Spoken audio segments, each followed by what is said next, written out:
Hello, and welcome to Martinis and Bikinis, the podcast for everything under the sun. I am your hostess, Veronica Droulia, and I am here to help you navigate your 20s through all things lifestyle, beauty, and fashion.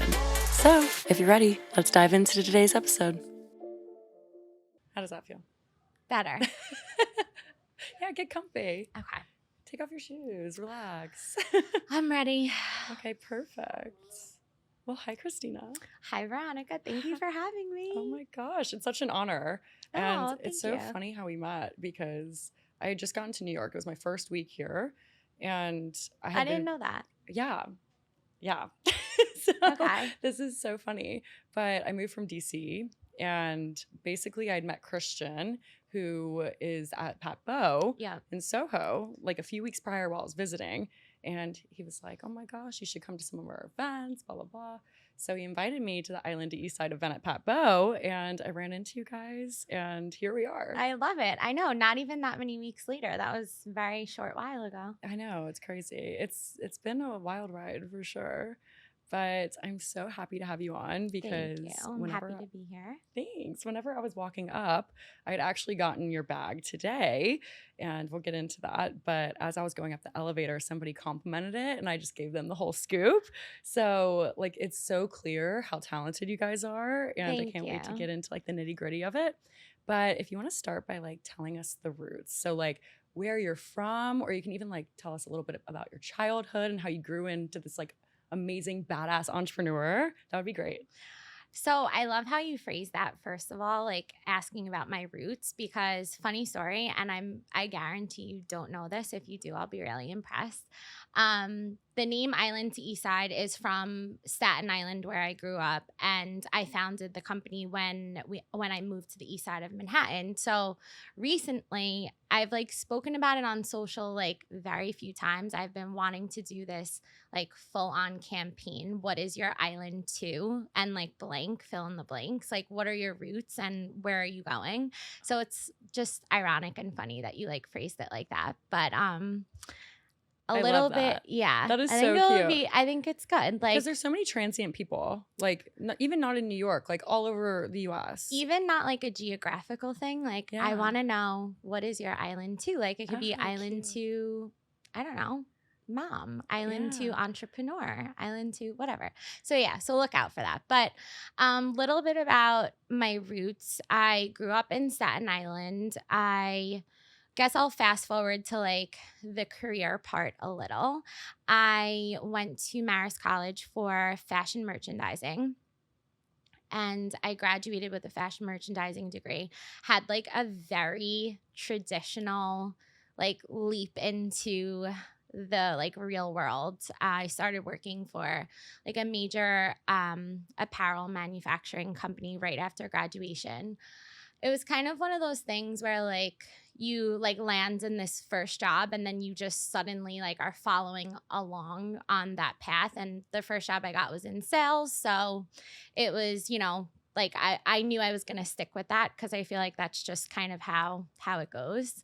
And I guess you could say like before I even go further than that, I remember even like past like earlier than college, like I guess high school years or even like earlier than that, I always had this like very entrepreneurial spirit. And I know that's like so cliche and overused, but No.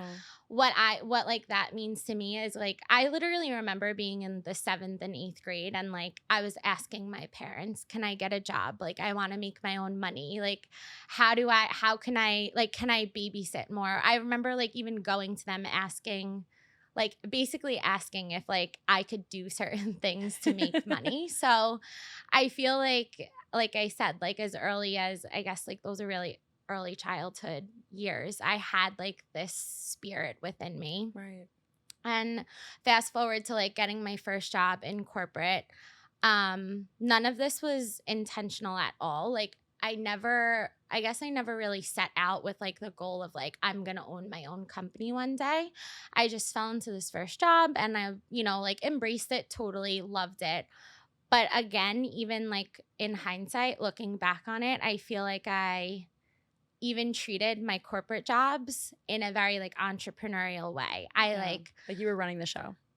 I don't even know if I want to say that, but like I was always like trying to figure out how to like navigate the corporate politics. Like I wanted to know everything about everyone, like so that I could try to like understand people's minds and like what makes them motivated. I remember like always like I loved being close with my teammates, and like now I love being close with my like coworkers and my employees. So like I guess you could say like this was always ingrained within me to some extent. And I found my way through 4 jobs in corporate.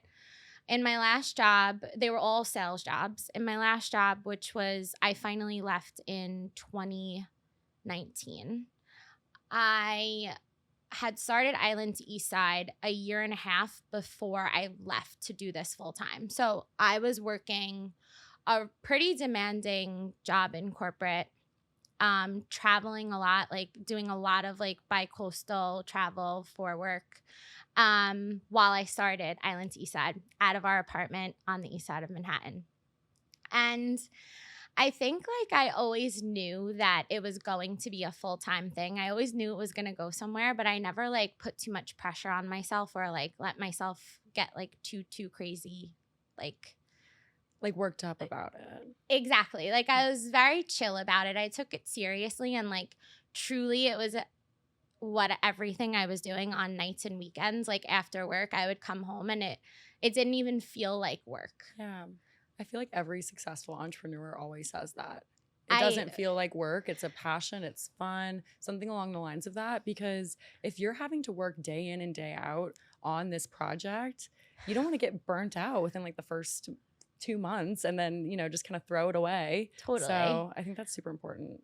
And I'm laughing because like even fast forward now, almost 6 years down the road, like not every day is fun. So No. you do. Yeah. I understand why you say like a lot of entrepreneurs say that, because I just think it like all entrepreneurs just truly love what they do. Right. But yeah. And I think like owning your own business, there's going to be hard days. There's going to be really fun days. There's going to be these really exciting moments that just make it all so worthwhile. But I think remembering your why is the most important part.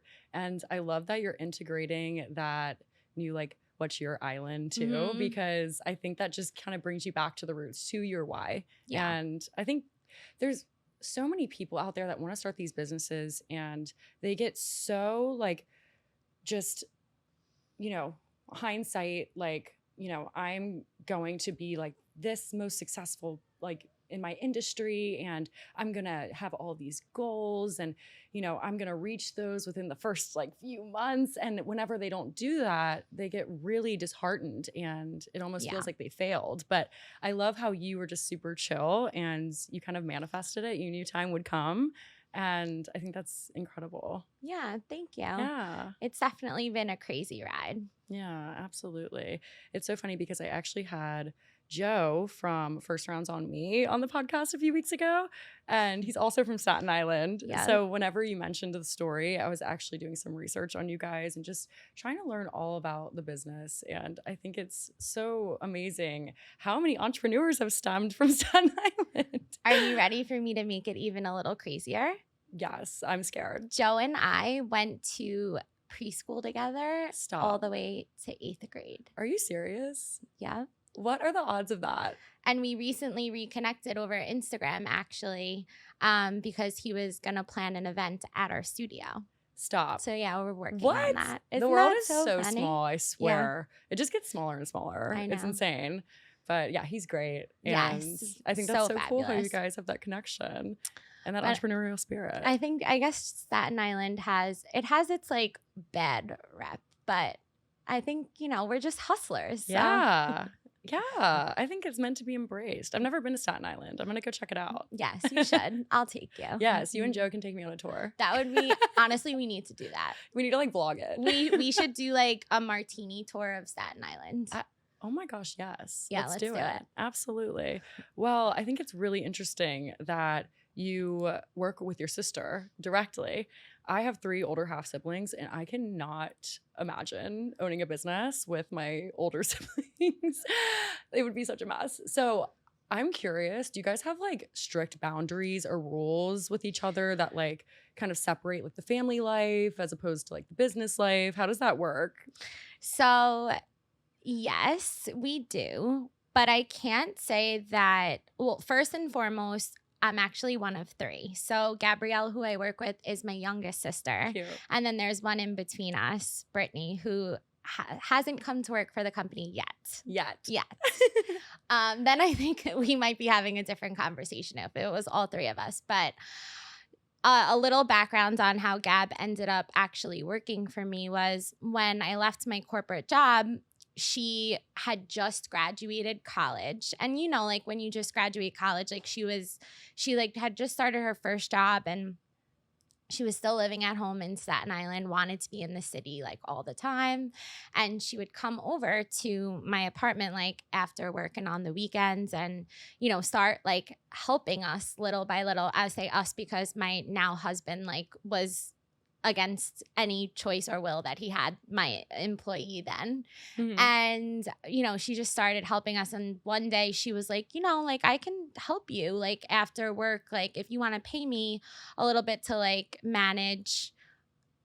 At the time, how it started was like the logistics of like the bag shipments and like placing orders, all stuff like that, that I personally am not like, I love the creative aspect. Don't get me wrong. Like, there's parts of owning a business that are unavoidable and like you need to be logistical at points. But I jumped at the opportunity in 1 second. I was like, yeah, sure. You want to like do all that admin work. And she really enjoys that. Like, that's what she's good at. I So, need a Gab. yes, everybody needs a Gab. I have to say it. So I think that's number 1. Like, that is the like number 1 main reason that it works is that we both are equally. She is not like technically a partner, but I see her as one, and she cares about the business equally as much as I do, which is fabulous and rare. But her and I do not have the same interests, and she hates doing anything creative, and I hate doing anything with like logistics and I guess like more operations. Mhm. So that's reason 1 that it works. It's like someone's the left brain, the other's the right brain. It just like creates like this full Yes. business. I love that. I think that's important. It definitely is. Like honing in on your strengths. Totally. So like we know that we don't have crossover, and then there really is like no crossover with us. But I feel like if ever we do need to work on a project together, it's like interesting. I think we do have very clear boundaries even within our roles. Like she knows that I like to do these certain things and functions, and she does her thing. But then more so like, I guess on like to answer your question about like boundaries between family and personal, family and the business, my sisters and I are wildly, extremely close. Like we always were kind of. We never really were those sisters that like fought growing up and stuff like that.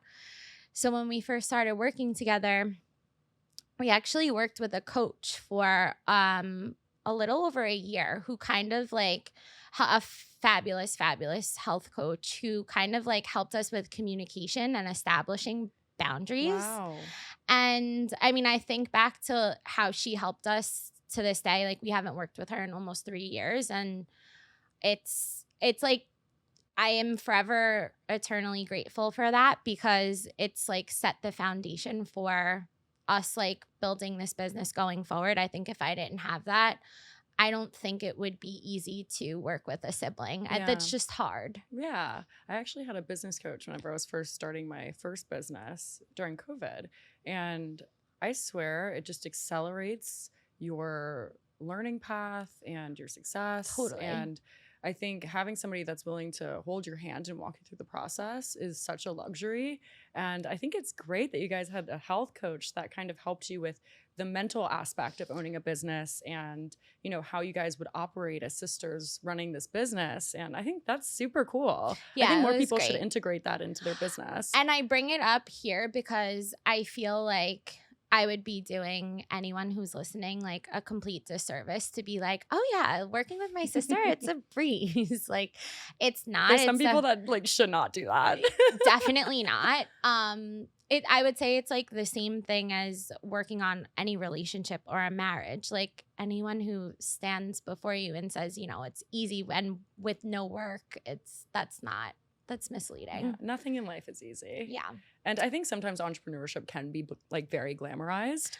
totally. But the people that think it's really glamorous are only seeing the highlight reel. They're not seeing the person that's up until 2 or 3 a.m. whenever there's like a project deadline, like something that's really important that following day or that week that, you know, the owner or the whole team like has to work on together. Like there's so many like little things that go on in a business when, you know, it's heavily like marketed on social media that they don't get to see. Yeah. And I think it's really great that you're expressing how you're doing something that's really passionate and fun for you, but at the same time, like, hey, like, you know, there are some hard days. So much. Every day is a hard day, honestly. So like going from like the corporate world to owning your own business, I have so many peers, friends, people in my life that are constantly coming up to me and saying, hey, Veronica, I am so unhappy in my career and I need help. I need direction, like figuring out what my next steps are.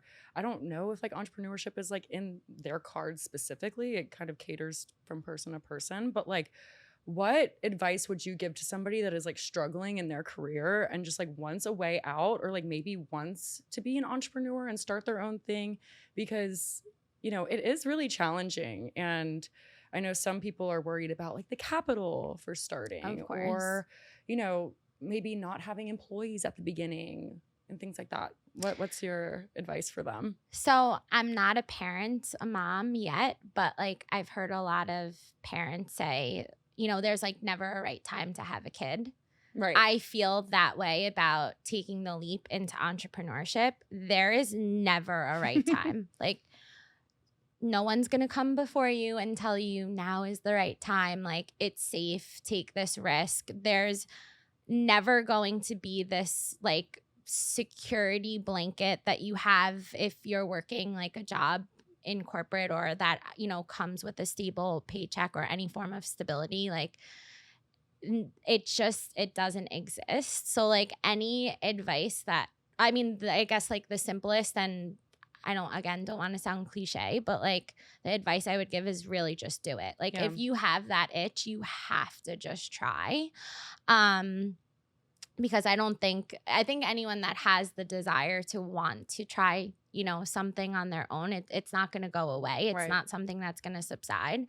But I mean, I wish that, you know, I wish I was telling everyone something different, that there's like, you're going to have this aha moment, you know, just do steps 1 through 5 and you're going to feel like really safe.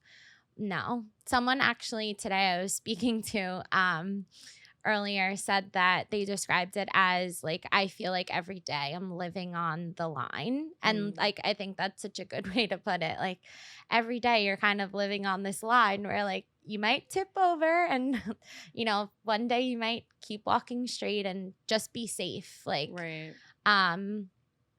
so yeah, I think, I mean, the number one thing, just again, like utter transparency and being brutally honest. If you're not resilient and if you don't have grit, if you are like the fair of heart, it's not for you. Right. I actually feel like that's how I was before starting my business. Like I was kind of just Switzerland, always trying to make everybody happy.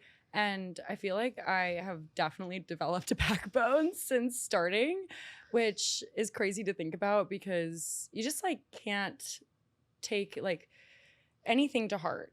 And like if there's somebody that is, you know, maybe you're outsourcing work with somebody and they're just not being cooperative, or, you know, somebody was rude to you, like you just like can't like take it seriously. You just have to like be like this badass businesswoman and like remember that to your core.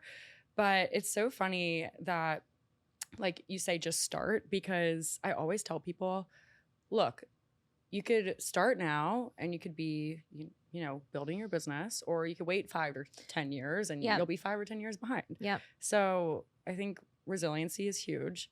And I also think just like trying to make it work, like the fact that you started it in your apartment in the east side of New York, how cool is that? Yeah, And so cool. it was kind of just this like humble beginning that blossomed into this incredible successful business. Yeah, I guess like on that note, the other thing I would say to kind of piggyback on that is like it's never going to be perfect. If you're one of those people that are waiting for like, I feel like a lot of I still struggle with this like a little bit because I err on the side of being a perfectionist. Like saying, okay, when I do this, then I can start this. Or when I look this way, then I can go for this opportunity. That type of mentality, like you have to achieve this certain accolade so that you are worthy of like trying something else. I think that's also like could be like very damaging and also, I guess, delay the process of getting started. Like, there's going to be no time where like everything feels perfect and in place. Right. You kind of just have to like be really scrappy and go for it. And crown yourself. Nobody's going to do it for you. Totally. I love that. So I think it's so incredible that you have all these employees and you built this incredible team. So did you start like just on your own, or like when was your first hire? Who was your first hire? Because I feel like there's a lot of people that listen that actually have businesses of their own, and maybe they're still in the building process of it, or it's a very new company. What like is like the first hire you would suggest them making, and like how do you build like a team of your own? I love this question because I have like a pretty unique situation and story with like all of my hires, which I have 5 of right now. Like they say, like don't mix business with pleasure, and don't mix like friends and business. Every single person that I have hired, even if they still don't work for me anymore, has been a friend. That's amazing. Yeah. And it wasn't intentional at all. Actually, quite the opposite. Obviously, I mentioned before, my sister Gabrielle was our first hire, and then her best friend from college. So they were exactly the same age. Is a phenomenal creative. Her name's Hannah, and a graphic designer and an art director. So she was my second hire. And then from there on, any person, again, just like completely unintentionally, I guess like I had always put out job searches like through social. I've even used like job platforms, job search platforms before. And it would literally be crazy. Like anytime I would try to like branch out of the community and circle that I already have, like somehow it just ended up that like the right fit at the time ended up being someone that I know. And I think because, and I say this is like a super unique situation, I think because like the closest person to me, my sister, already worked for me, and I did all that work with her, like setting good, healthy boundaries, that working with friends never really was a problem for me. Yeah. It's great because whenever I first started this podcast, I had listened to so many YouTube videos and podcasts about becoming a podcaster, and they all suggested that you just start interviewing your friends. And that's what I did. I just started interviewing people in my circle, people that I knew, friends. And, I was able to like build this podcast off of like these amazing friendships that I have, and these people that are wildly successful and creative and imaginative, and just, it was such a blessing, Yeah, so I think if you are surrounding yourself with people that have these amazing strengths, you should utilize them. Totally. Yeah. Like I said, like it was never like I was looking, like it had to be someone. It was quite the opposite, and it just happened, and it's worked up until now. So I guess I'm just going to keep going with it. Yeah. I think that's incredible. So you had been working in fashion merchandising. What made you want to start like a accessories line? Was this something that you had always kind of dreamed of, or is it something that landed in your lap? You had this idea. What was like, was there like an aha moment? So, yes, I always did want to be in accessories, even from, again, like a very young age. I just like always thought accessories were very easy, like the one size fits all being type of thing. Like, Yeah. always was just, I was like always an accessories girl. Unfortunately, my career really landed in a very like niche space of, I was in activewear, like at the time that activewear was like really really hot. So I guess not unfortunately, but it wasn't accessories. So like I had this desire to like take the jump and go elsewhere with, the products I was working with. But I found it like very hard. It was kind of like once you were niched into like selling one type of product, I think it was like hard to make the jump elsewhere. So I had originally wanted to, my like original idea for the business was, granted, and this was 6 years ago, so like Instagram, and I say that because it was like primarily Instagram, was a very different place than it is today. Oh, absolutely. Like, I know 6 years ago isn't even that long ago, but it was just very different. I wanted to do like a weekly like fashion finds type of like boutique where I sold like bags, jewelry, like some secondhand? apparel.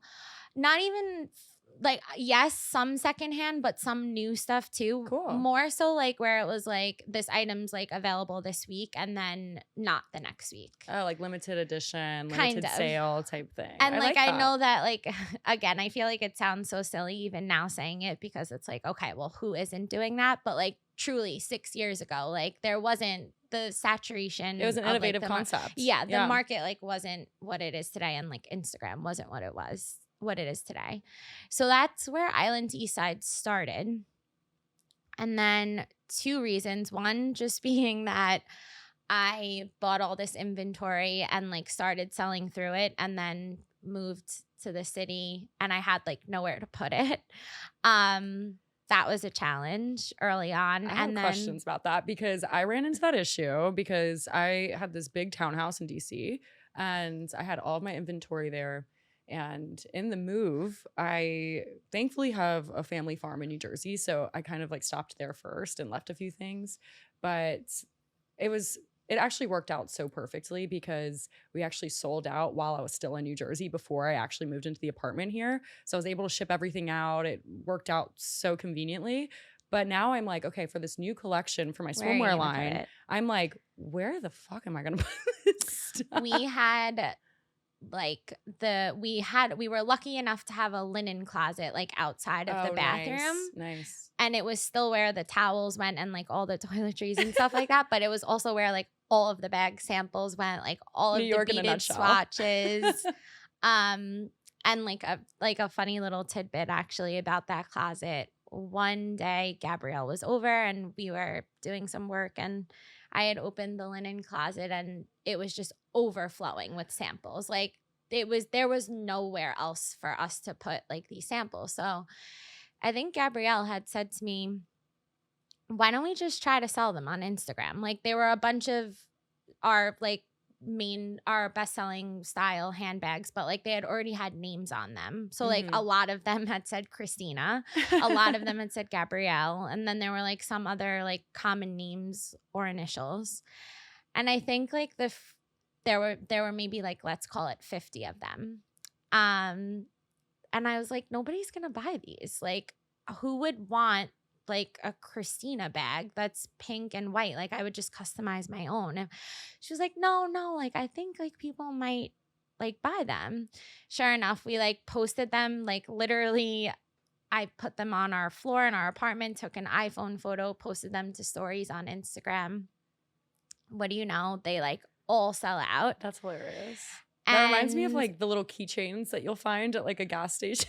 Obviously, all stuff is like way more elevated, but where you would like just spin the little thing waiting to see your name. yeah, So that's yes. probably like the Christinas were freaking out over the Christina And bag. it's funny you say that because like people would get like so excited, like, oh my God, I never see my name on anything. Really? Your name is like Allie. It's not even that. Like, how do you not see your name on anything? But yeah, so they sold out right away. And then like that became these like sample sales became like this thing that was really like iconic and like all of our followers always look forward to doing. So like I guess like another like a lot of like successes sometimes I think in entrepreneurship where like that was a pure accident. Like I physically couldn't put like my laundry in the closet anymore and I was like we might as well try to sell these and it worked. So and now it's like something we still do today. That was like at least 5 or 4 years ago. That is fantastic. You guys have had so much incredible PR coverage. So like Thank you. some of the top like media outlets like US Weekly, People, Sports Illustrated, like all these incredible brands are talking about how fabulous your products are. So like I am so curious from like a PR perspective how like a brand is able to like elevate their PR so much because it is just so inspiring to see a brand that is loved by so many. And I was reading on the website like what these people or these editorial staff members were saying about your pieces and I was just like amazed. Thank you. Yeah. Well, I feel like I get this question a lot actually. Mhm. And I feel like I have to say I think we have it easy in a sense because I think no matter what, people love custom stuff. Mhm. So like a lot of the ways that we'll get press features are just from us reaching out to editors and then gifting them a bag. Yeah. And I just think that like the experience of opening up a package of something that's like completely customized with your name on it is just really exciting. Absolutely. So I do feel like I guess in a sense like the product does kind of like sell itself and it is everyone just loves custom and it's like fun to get that. But a lot of it, I would say like the majority of it honestly has come very organically, like just how I mentioned, like sliding into journalists' DMs, like inviting editors to any events that we have or like pop-up shops. I've definitely had like a decent amount of like PR consultants like help me with like crafting like pitches and stuff like that. But honestly, I think that like if you're genuine and just kind of if you have a product or like are trying to like get a feature, like honestly, Instagram is such a powerful tool. Like just message someone. Yeah, I think some people are scared to be rejected or to get ghosted. And I think if you don't put yourself out there and at least ask, you'll never know what the answer is. So I think that's like such a great piece of advice. Just put yourself out there, see what happens. And if you have an amazing product, people are just going to naturally flock to it. Yeah. But for instance, it is so organic with your products because I was at the Pat Bow event and I saw this beautiful bag. And I think you had told me it was your favorite one. And I was just admiring it because I have so many trips coming up. And I also have a swimwear line called Noah the Collective. And I was like, that would be so cool to have our logo like custom made onto this bag. And here we are. I have this like beautiful beach bag. It's not even really a beach bag. I used it as a gym bag earlier. I went to the grocery. I brought some podcast stuff here.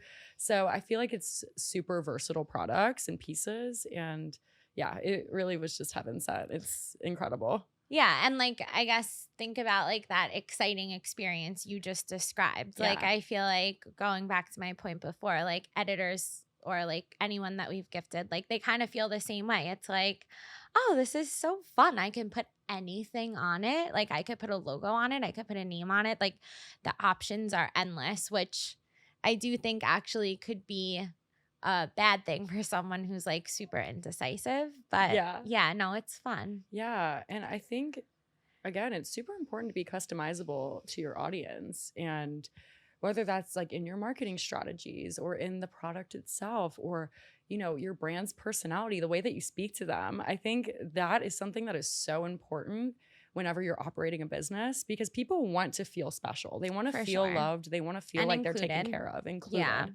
Absolutely.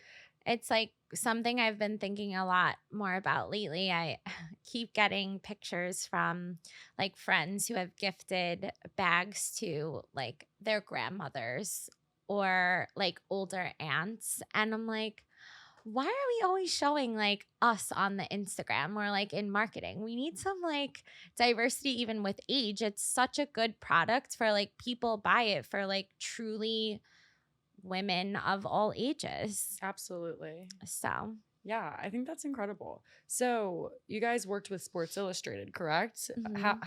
How was that? That is such like an accolade, accomplished, super Thank cool. you. So, such a surreal experience. I honestly think it was the coolest. It was like my number one, like the coolest feature I've ever gotten. Um so someone had reached out to us and basically said that they had a connection with an editor at Sports Illustrated and they were doing this like campaign for the runway show and they wanted some personalized bags. So that was all we knew. I actually was on my honeymoon when they had reached out. So Where were you? I was in Greece. Oh my gosh, yes, we talked about this. Yes. And I remember I was out at night because it was a pretty big time difference. So it might have been like 11 p.m. or something. And Danielle, who runs our brand partnerships, had called me and she was like, we got this request from Sports Illustrated. Like, there's no way we're going to make this deadline because the bags have like a 2 to 3 week turnaround. Mhm. And I was like, yes, we are. We're gonna make the deadline. And she was like, Gabrielle's telling me we're not, which is like how it goes. Gab's always like the logical naysayer. And I'm like, yeah, we're gonna do it. We're gonna do it. So sure enough, we like got the bags in time. It was like not even within a week.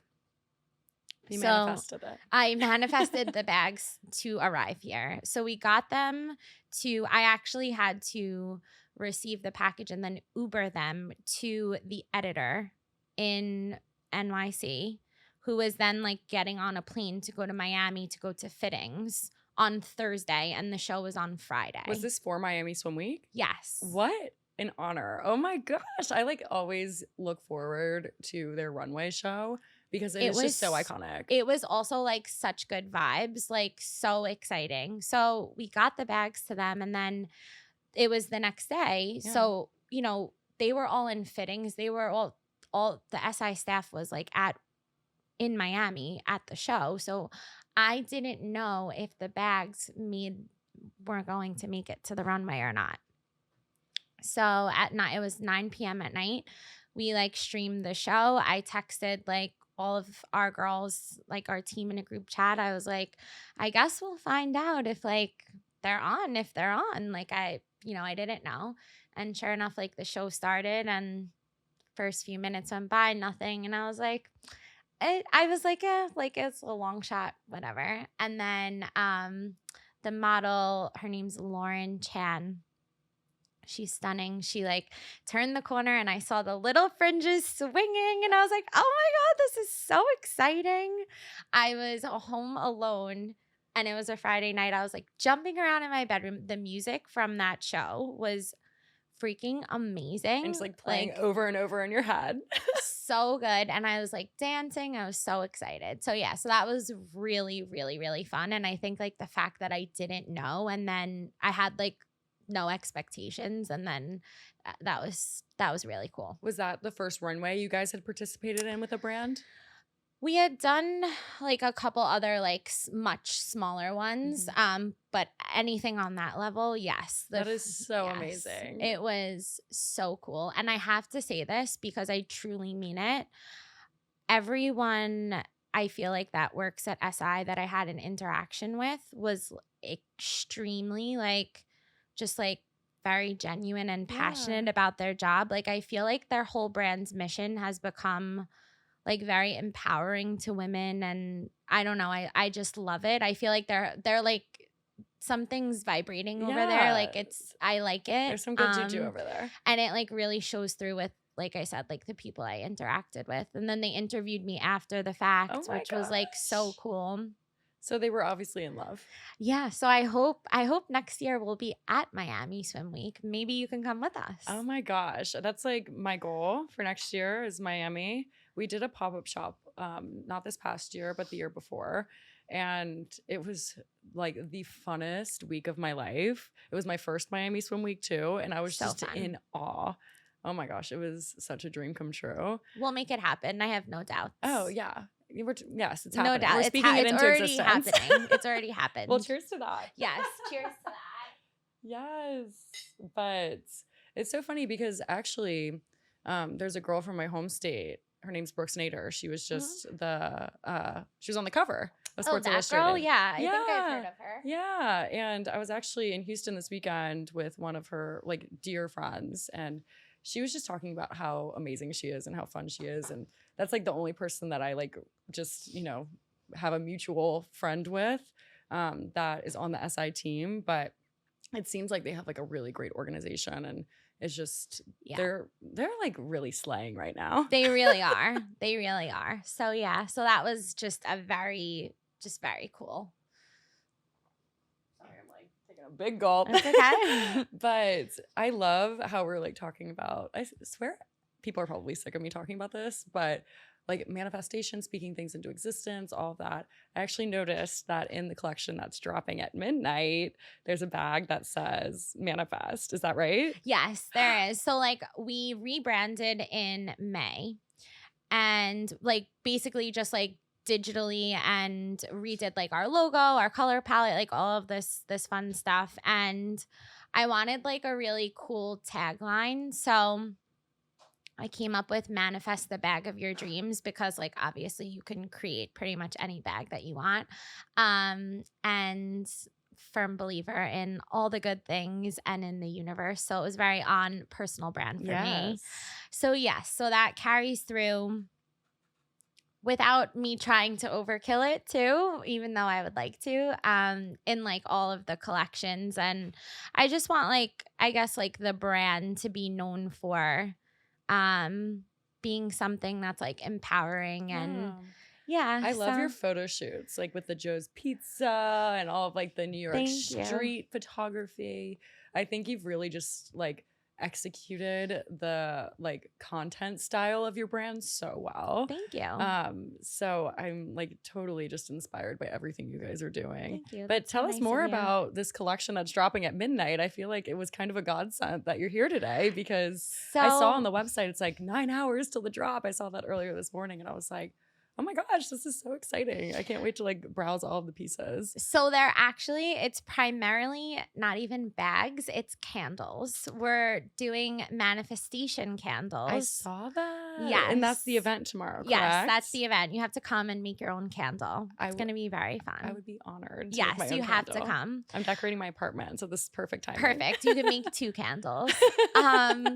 So that's what's dropping tomorrow. We're trying to slowly figure out how to like grow the product assortment beyond the bag.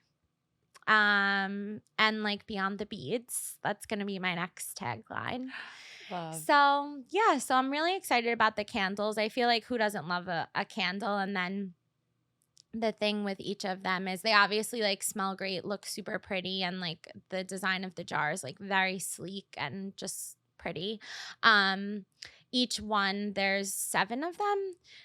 You are like each one has a different meaning and they're meant to like help with manifestation. So you can like write yourself a little note, put it under the candle, burn it. They're cute and they're a good gift. Oh my gosh, that's a perfect gift. That is perfect. And I saw that there's like little crystals in them as well. I'm like so into that. Yes. So this is like so my jam. I can't wait to get a candle. But I actually always gift my friends that are going through breakups or really hard times in life. Maybe they're grieving. And I always give them Palo Santo or I'll give them like smudging sticks. And I feel like this is a great like idea for a gift because there's like so much intention with it. Exactly. And I think that's what your whole brand is. It's just intentional. Yes. Yeah. Thank you. Yeah. Absolutely. Well, thank you so much for coming on, Christina. Thank you This for was having so me. fun. I have one last question for you. Okay. And I always ask people this at the end because I really love hearing people's answers. It's always so different. But if you were to drink a martini in a bikini, Okay. where would you be and what would you be drinking? Ooh, okay. I think it would be a cucumber gin martini. That sounds okay. Nobody said that before. That sounds so refreshing. Yeah, that's what it would be. Where would I be? I don't know. Like I feel like this is so not like super exciting. I really loved Greece. That is always the best answer. I wanted to come up with like a new place that I really want to go to. I mean, yeah, but Greece. It's heaven, isn't it? It was That's so how I picture good. heaven to be like. We went to Paros and like I thought it was the most magical little island ever. So yeah, that's where I would like to be with my cucumber gin martini. Oh my gosh, I love Paros. I went for the first time a few years ago, and you could spend your whole life island hopping in Greece. It was unbelievable. We So saw yeah, like fireworks randomly. We were like sitting by the water, and it's like not even a So holiday, nice. and there's like fireworks. It's really such a magical experience. So I'm glad you got to go there and see that. And that's where you're going to be drinking your martini in your Yeah. bikini. Yes. With your Island to Eastside bag. Of course. And candle. Obviously. We actually just made a bag that says I need a martini. So I think I need to gift it to you. Oh my God, I would be honored. Yeah, I'll But show it to also, you I need tomorrow to when you support, come. so I'll bring all of my martini supplies Yes, in please it do. with me here. This It's was amazing. so fun. This Thank you was for so having fun. me. Absolutely. If you want to share how everybody can be friends, how they can connect, how they can shop, feel free to share and spread the word. Honestly, the best way to find us is on social, on IG at Island2. It's TO Eastside.com. Island2 Eastside. And then our website is just island2eastside.com. Perfect. Well, cheers for Yes. this amazing episode. I'm so excited for you guys to listen and share what you think. Remember to like, rate, and subscribe to this podcast. And if you liked it, make sure to share it on socials and tag me, tag Christina, tag Island Eastside. And I'll see you guys next week. Bye. Evaluating your relationships is the number one thing that should always be on your mind. Yeah. Creating boundaries is huge, and it's something that I'm still working through. I kind of want to talk about the Bachelor franchise just for a second. No one that goes in that show know who they are in that situation because you've never been in it. I don't care how much deep work you've done, how much you read. If you've never been in a position like that to be so vulnerable and open, you don't really know who you are until you're in it. I moved to a content house, which is basically just a house full of other creators that were doing Instagram or TikTok or YouTube or whatever. And it was the first place